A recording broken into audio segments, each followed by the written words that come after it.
Dracula.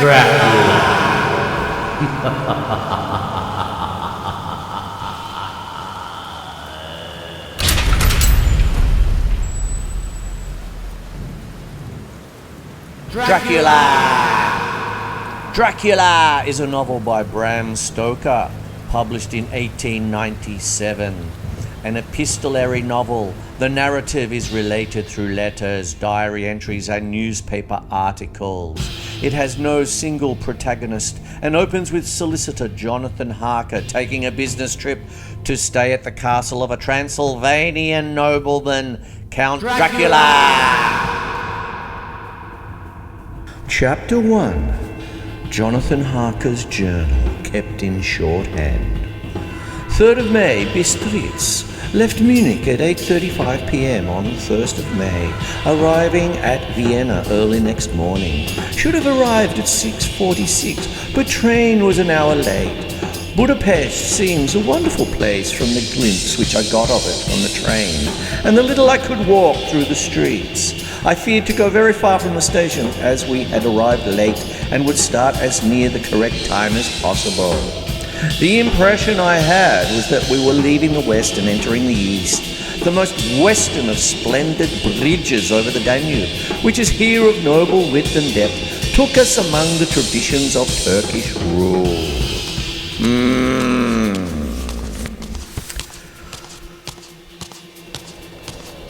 Here is the letter.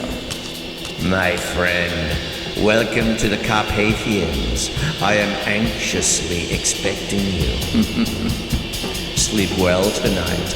At 3 tomorrow, the diligence will start for Bukovina. A place on it is kept for you. At the Borgo Pass, my carriage will await you and will bring you to me.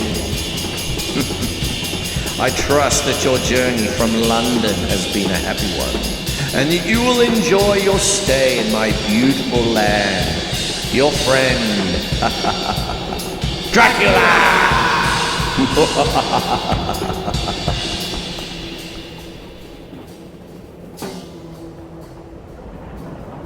Harker escapes the castle after discovering that Dracula is a vampire, and the Count moves to England and plagues the seaside town of Whitby. A small group led by Abraham Van Helsing investigate, hunt, and kill Dracula!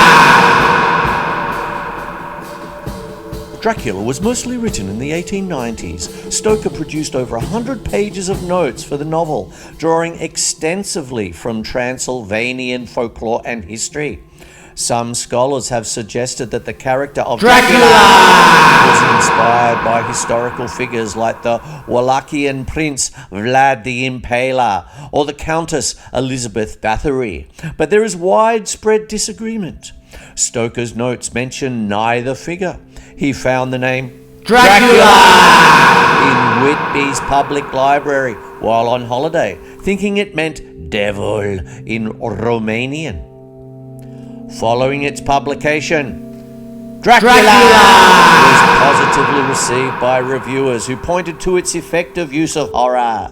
In contrast, reviewers who wrote negatively of the novel regarded it as excessively frightening. Comparisons to other works of Gothic fiction were common, including its structural similarity to Wilkie Collins' The Woman in White, 1859. In the past century, Dracula became regarded as a seminal piece of Gothic fiction. Modern scholars explore the novel within its historical context, the Victorian era, and discuss its depiction of gender roles, sexuality, and race.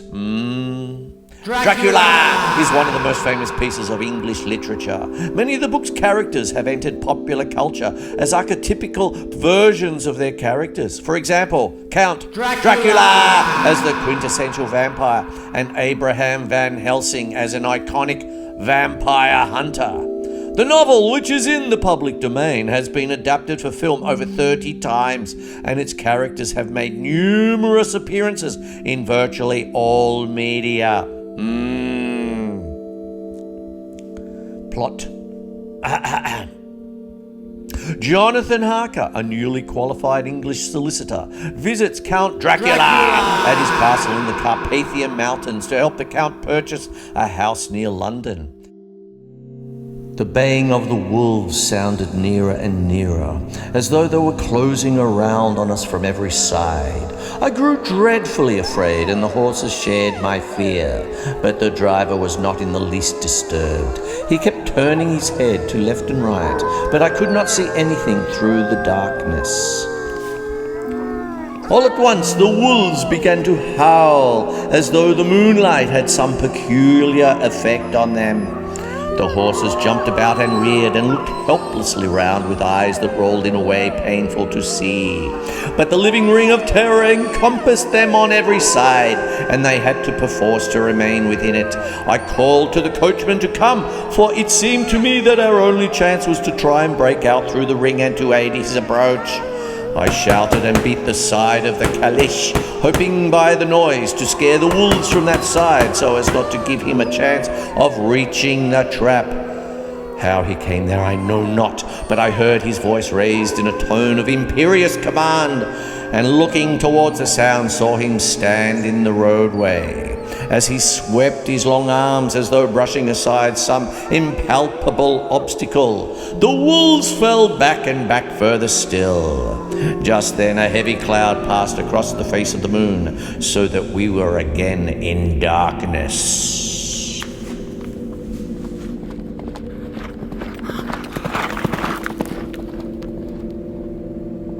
In the castle.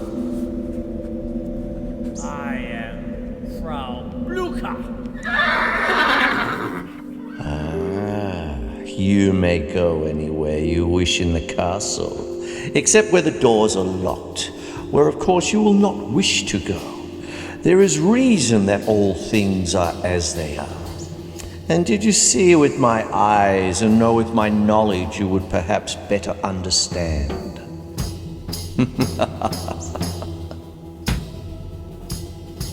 We are in Transylvania, and Transylvania is not England. Our ways are not your ways, and there shall be to you many strange things. Nay, from what you have told me of your experiences already, you know something of what strange things here may be.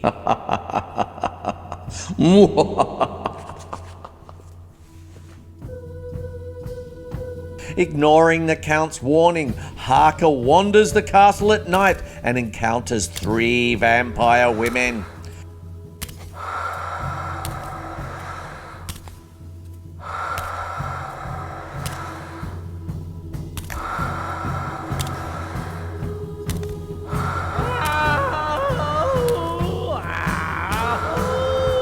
Dracula rescues Harker. Harker awakens in bed soon after. Dracula leaves the castle, abandoning him to the women. Harker escapes and ends up delirious in a Budapest hospital. Dracula takes a ship called the Demeter for England with boxes of earth from his castle.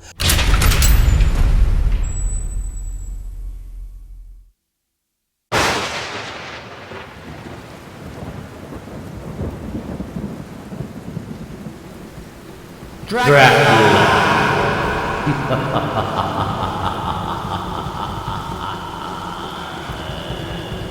A cutting from the Daily Graph, 8th of August. One of the greatest and suddenest storms on record has just been experienced here, with results both strange and unique. The weather had been somewhat sultry, but not to any degree uncommon in the month of August. The only sail noticeable was a foreign schooner with all sails set, which was seemingly going westwards. The foolhardiness or ignorance of her officers was a prolific theme for comment while she remained in sight, and efforts were made to signal her to reduce sail in face of her danger. Before the night shut down, she was seen with sails idly flapping as she gently rolled on the undulating swell of the sea, as idle as a painted ship upon a painted ocean.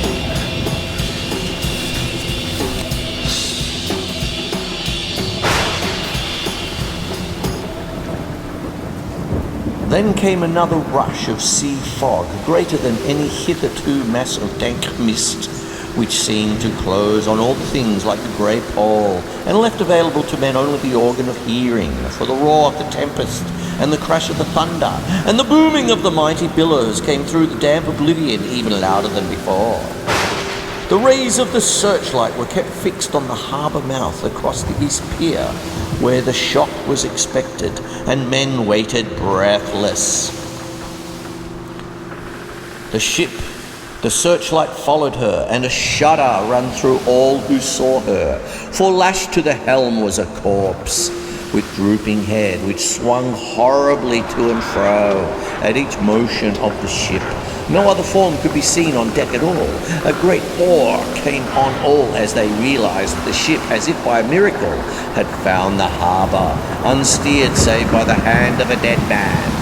However, all took place more quickly than it takes to write these words. The schooner paused not, but rushing across the harbor, pitched herself on that accumulation of sand and gravel, washed by many tides and many storms into the southeast corner of the pier jutting under the east cliff, known locally as Cape Hill Pier.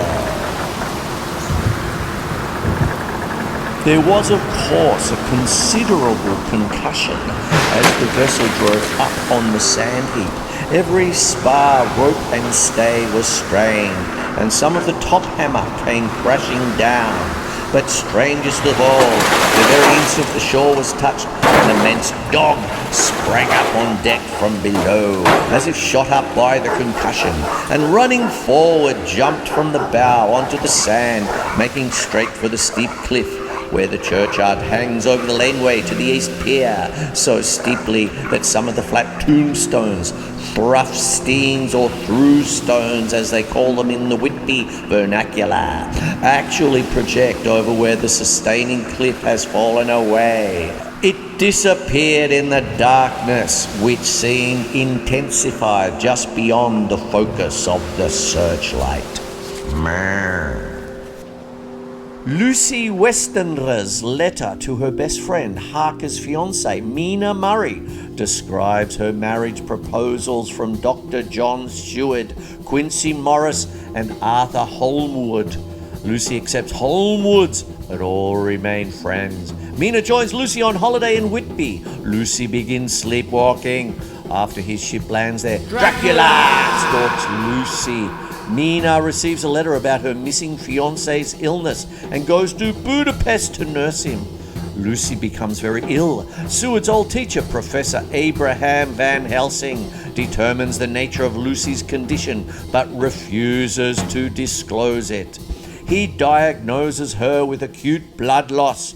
Van Helsing places garlic flowers around her room and makes her a necklace of them.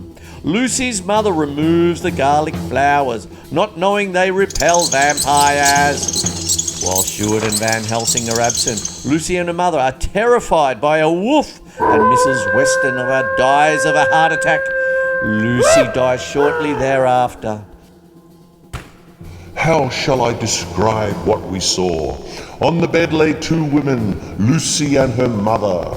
The latter lay farthest in, and she was covered with a white sheet, the edge of which had been blown back by the draught through the broken window, showing the drawn white face with the look of terror fixed upon it. By her side lay Lucy, with face white and still more drawn. The flowers which had been round her neck we found upon her mother's bosom, and her throat was bare, showing the two little wounds which we had noticed before, but looking horribly white and mangled. Without a word, the professor bent over the bed, his head almost touching poor Lucy's breast. Then he gave a quick turn of his head, as of one who listens, and leaping to his feet, he cried out to me, "It is not yet too late! Quick, quick, bring the brandy!" After her burial, newspapers report children being stalked in the night by a bluffer lady, which means beautiful lady, and Van Helsing deduces it is Lucy. The four go to her tomb and see that she is a vampire.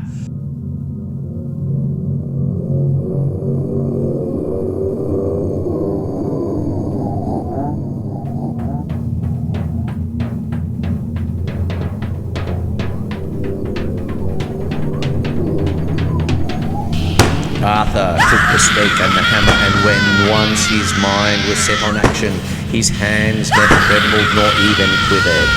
Van Helsing opened his missal and began to read, and Quincy and I followed as well as we could. Arthur placed the point over the heart, and as I looked, I could see its dint in the white flesh. Then he struck with all his might. The thing in the coffin writhed, and a hideous blood-curdling screech came from the opened red lips. The body shook and quivered and twisted in wild contortions. The sharp white teeth champed together till the lips were cut and the mouth was smeared with a crimson foam. But Arthur never faltered. He looked like a figure of Thor as his untrembling arm rose and fell, driving deeper and deeper the mercy-bearing stake, whilst the blood from the pierced heart welled and spurted up around it. His face was set, and high duty seemed to shine through it. The sight of it gave us courage, so that our voices seemed to ring through the little vault. And then the writhing and quivering of the body became less, and the teeth ceased to champ, and the face to quiver. Finally, it lay still. The terrible task was over.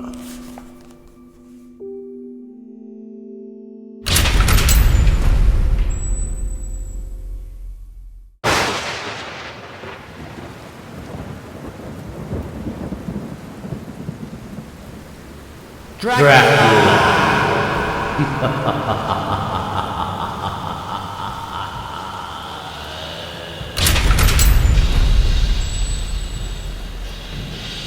They stake her heart, behead her, and fill her mouth with garlic. Jonathan Harker and his now wife Mina have returned, and they join the campaign against Dracula! Everyone stays at Dr. Shewart's asylum as the men begin to hunt Dracula. Van Helsing finally reveals that vampires can only rest on Earth from their homeland. Dracula communicates with Shewart's patient Renfield, an insane man who eats vermin to absorb their life force.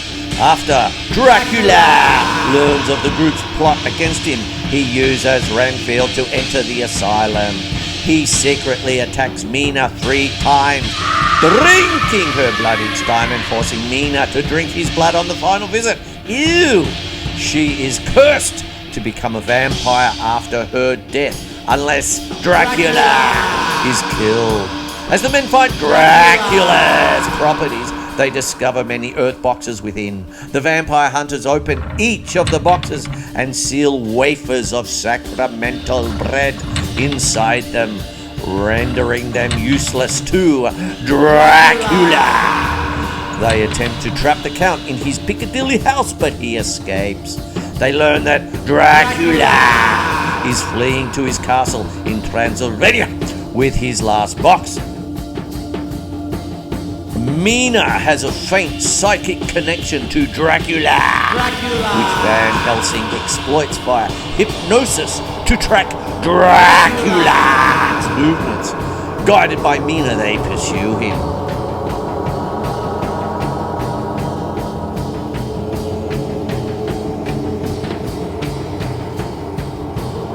In Galatz, Romania, the hunters split up. Van Helsing and Mina go to Dracula's castle, where the professor destroys the vampire women.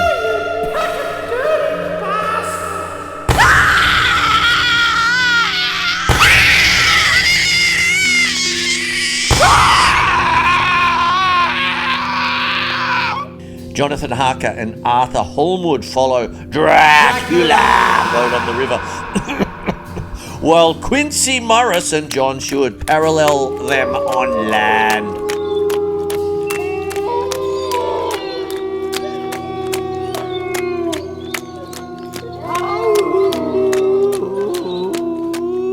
After Dracula's box is finally loaded onto a wagon by Romani men, the hunters converge and attack it.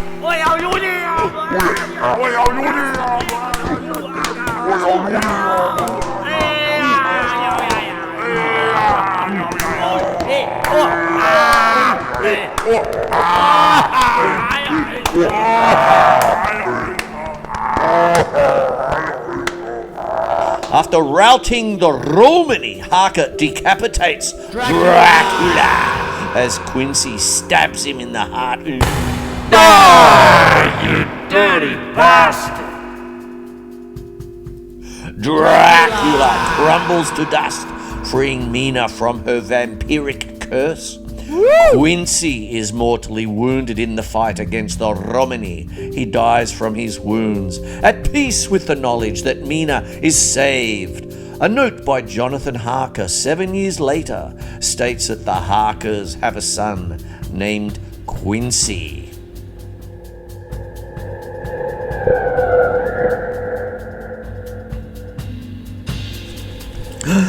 The sun was almost down on the mountaintops, and the shadows of the whole group fell along upon the snow. I saw the Count lying within the box upon the earth, some of which the rude falling from the cart had scattered over him. He was deathly pale, just like a waxen image, and the red eyes glared with a horrible vindictive look which I knew too well. As I looked, the eyes saw the sinking sun, and the look of hate in them turned to triumph. But on the instant came the sweep and flash of Jonathan's great knife. I shrieked as I saw it shear through the throat, whilst at the same moment Mr. Morris's bowie knife plunged into the heart. It was like a miracle, but before our very eyes, and almost in the drawing of a breath, the whole body crumbled into dust and passed from our sight. I shall be glad as long as I live that even in that moment of final dissolution, there was in the face a look of peace, such as I never could have imagined might have rested there. The castle of Dracula now stood out against the red sky, and every stone of its broken battlements was articulated against the light of the setting sun.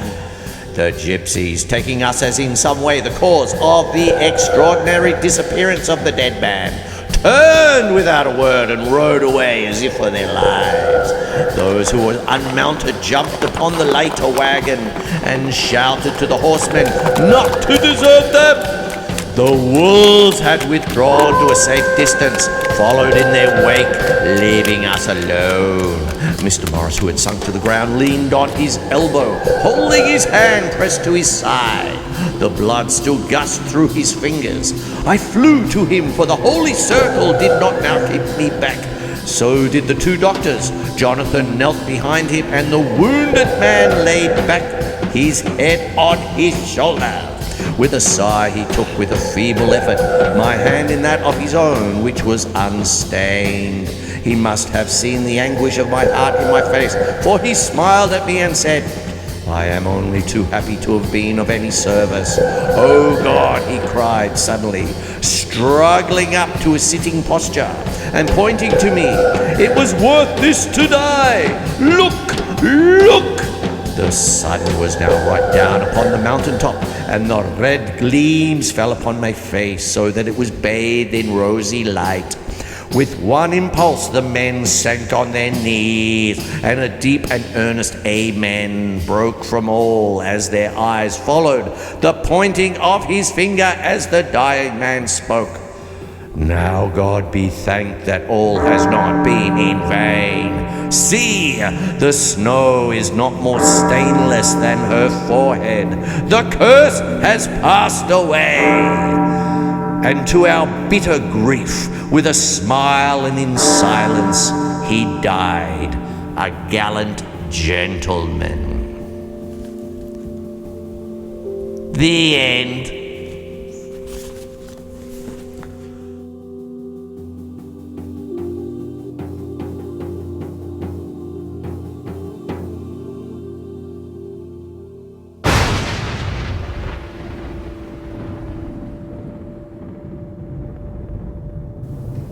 Dracula.